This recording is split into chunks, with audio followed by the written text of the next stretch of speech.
Hi guys, welcome back to the channel, welcome back to the Porsche Network. In this video, I wanted to share with you the 10 checks that I did when buying or before buying my Porsche 991 Carrera S with high mileage. So if you're thinking about buying a high mileage Porsche 991, then this video may well give you an idea on what to look for. So I also want to share with you the two things that I didn't check before I bought this car, and I wish I had, because believe me, I'm paying for it now.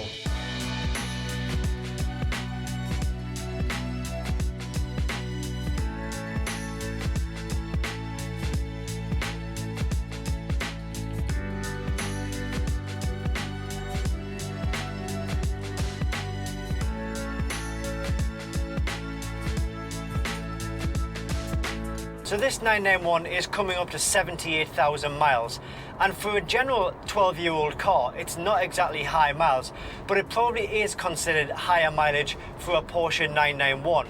You should not be put off by buying a higher mileage 991, but there are certain things that you do need to check, and hopefully this video will give you that information. The 991 is a very good car. It's mechanically quite sound.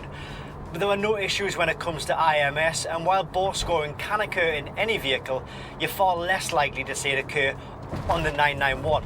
So the first thing I'm going to get into, and the first thing I'm going to talk about, is the PDK transmission. So when from cold, if you're getting, let's say, rough changes from first to second when the PDK transmission is cold, then you probably might need to think about getting a service done on that. The Porsche documentation states that the transmission fluid and the clutch fluid should be replaced at either 120,000 miles or 12 years old, whichever comes first. So in this particular case, we're looking at 12 years old. So it's something that you should maybe be checking for in the service history. If it hasn't been done, then maybe look into that and maybe factor that into your price. It's not that expensive to get the fluid changed, but it can be very expensive if your PDK goes south and you need to get a rebuild or replacement. You could be looking at up to £10,000. So the second thing you want to be looking for is the service record. As with any car, make sure it's got a full service history, make sure the intervals are correct and what type of service has been done, and make sure those have been done at the correct time. It's also beneficial, I guess, if you have a full main dealer service history, and that's one of the things that attracted me to this car. It has a full Porsche main dealer service history, but I think probably cars of this age, you're probably looking now at the very minimum, I would say, be looking for a main dealer service history up to a certain point, and then if you've got specialist Porsche independent garages that are carrying out the services, then that's probably okay and acceptable as well. I would maybe err on the side of caution if your service booklet is stamped by Halfords or something like that. They don't really know what they're doing. They don't know these cars as well as the specialists and the main dealers will.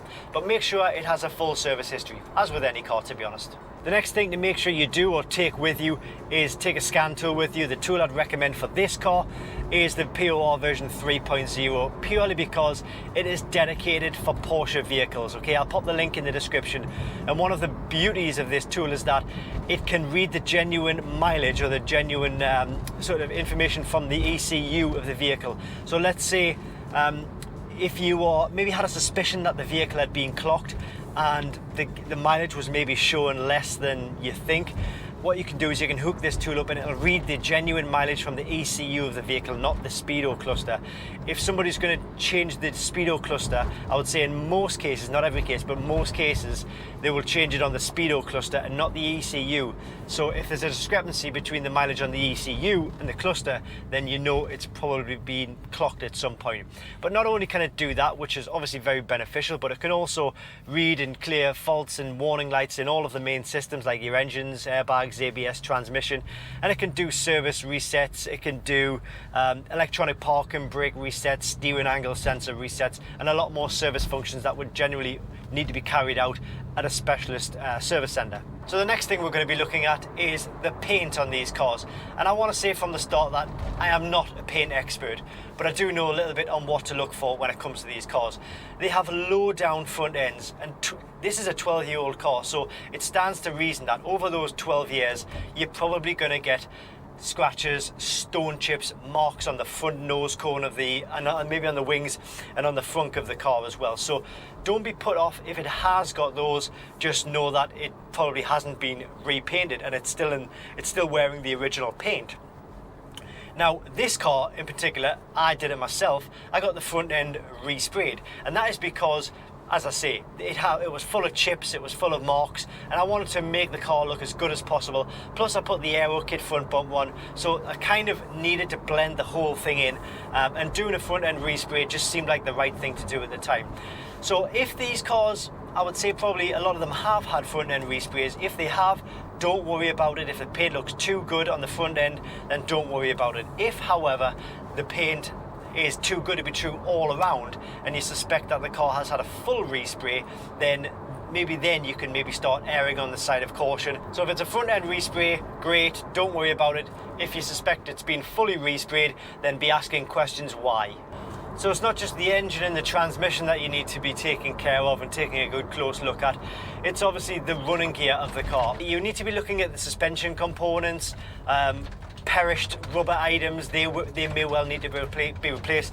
Over time, it stands to reason that suspension components, plastic, rubber, they will perish, they will dry out, and they will probably need to be replaced. Okay, so listen out for squeaks or clumps going over bumps, leaks from the suspension struts. Worn suspension components will typically show up as uneven tyre wear. So check the tyres for smooth wear patterns, and in particular take a good look at the inside shoulders of the rear tyres. Many owners will actually miss this, and it's simply because it's too far under the car to be able to get a good look at. But the rear tyres are not cheap to replace. The rear camber setting and wear on the rear control arms in the 911 can often produce excessive inside shoulder wear. So be sure to check for that and get a good look, and don't be afraid to put some old clothes on and get right under the car and have a good look. The next thing is, I touched on it previously, was the shock absorbers. Don't worry about, you might see a little bit of misting on the shock absorbers. Don't worry about that too much. It is quite normal. But if you're seeing excessive dripping or excessive fluid coming from the shock absorbers, then you definitely have a problem.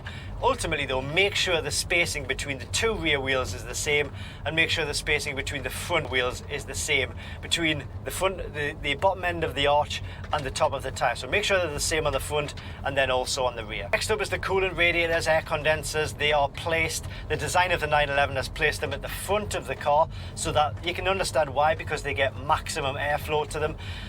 But unfortunately it does create another little problem in that they are really exposed to any bits of debris, stone chips, dirt, twigs getting in there. Do have a good check around the front condensers.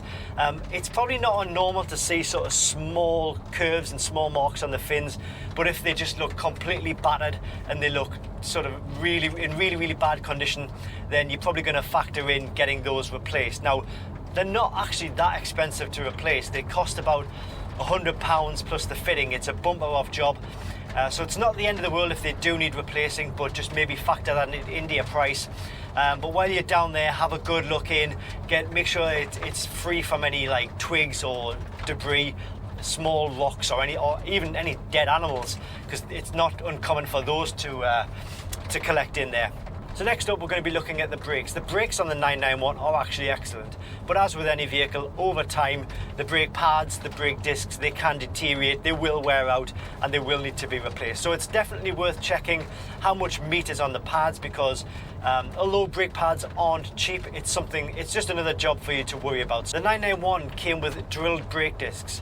So look carefully between the holes and make sure there aren't any cracks between the drill holes. Cracks between these holes can lead to a much bigger crack and obviously ultimate failure of the disc. Brake wear will accelerate rapidly if these cars are driven on the track as well. So I'm not saying it's bad, it's just every brake disc will have a shelf life on it, and it could be that the one you're looking at is at the end of its life. So it's really important to check the brake discs and pads, because a whole set of discs and pads all around is going to be fairly expensive. Now, most of the 991s have had a vehicle recall for the COV solenoids, and these are called changeover valve solenoids. So there was a maintenance campaign out, so it's definitely worth checking with the Porsche main dealer to see if your vehicle has been changed, the COV has been changed and replaced on your vehicle. The changeover valve device is designed to direct vacuum to effect the change, when requested to do so by an electronic control unit. So, for example, this would include opening a vent, for example, changing the position of the exhaust flap, redirecting hot air from the feet to screen. And there are quite a few systems on the 991 which are directly affected with the changeover valve. So I'm going to put these on screen right now because I don't have the full list on the top of my head, but there are about 8 or 9 things on that list that you need to be aware of that the changeover valve is responsible for.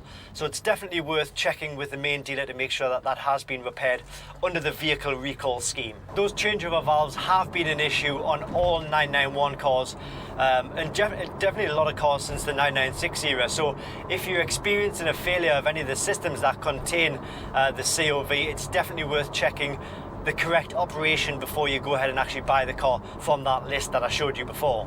Next up, when you're test driving the car, make sure that the steering wheel runs straight and true, and when the steering wheel is at the dead center position, the car is driving straight forward. If it doesn't, then you probably need an alignment to be done.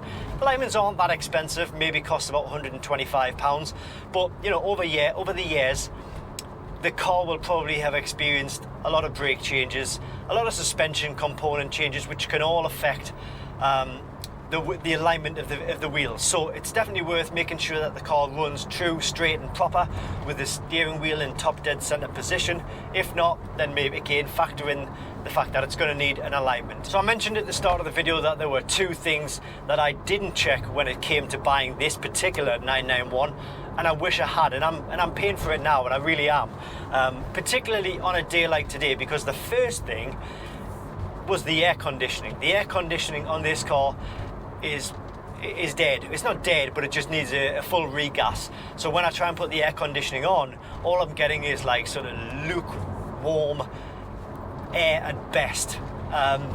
It's a hot day today, so we're looking at 17.5 degrees. For the UK, that's pretty hot actually. But I'm feeling it now because I've got a t-shirt on. I had a jacket on, I was sweating in the jacket before. So just make sure you test the air conditioning.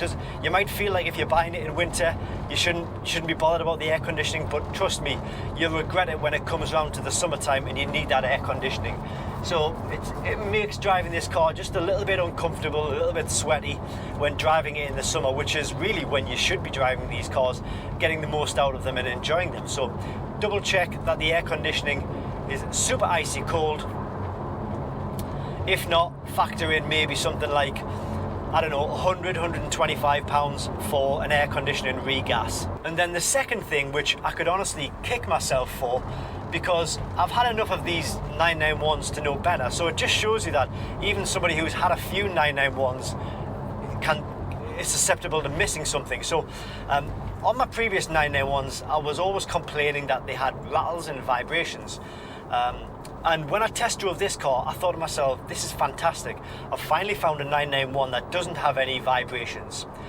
That is because, and the reason I missed that was because when I did a test drive, I had the radio completely off. Now, that is exactly what you are supposed to do, in all honesty, so you can listen out for bad noises from the suspension components and the rest of the car to make sure it's not got any horrible noises going on. But because I had the radio completely turned off, it didn't allow me to hear any of the rattles and vibrations that were coming from this door card here, which only happens when the radio is turned on. So it's obviously an issue with the speaker, could just be needing a bit more sound deadening in there or something similar like that. But the whole sort of door card around this area really vibrates and rattles when I've got any sort of music on, and it's so annoying. Again, not the end of the world, but it means I've got to invest my time to start stripping down the door card, trying to figure out what the rattle is and trying to correct it, which probably won't cost much, but it will take a good few hours. So I hope you found this video useful, guys. the purpose of this video, as I say, is just to help anybody out who's maybe thinking about dipping their toe into the 991 high mileage market, because a lot of these cars, they are starting to creep up. This is a 12-year-old car, as I say. They're not getting any younger. The mileage is only going one way, so I think there may well be a need for a lot more of these guides coming up for high mileage 991s. And if you've got a 991 and you've experienced a problem on your 991 that I haven't maybe discussed in this video, then by all means, please do put a comment in the box below, and I'll make sure I get that comment published. And it ultimately just to help anybody out who's maybe thinking about it, as I say. Anyway, I'm rambling, guys, as I always tend to do at the end of these videos. But other than that, though, it's a fantastic car. I don't regret buying this 991. Just make sure you do those checks, and hopefully it will make your experience just that little bit nicer, just that little bit better. I might save you some money in the long run as well. I'll see you on the next video, guys, for more 991 content and any other Porsches that I've got. See you on the next video.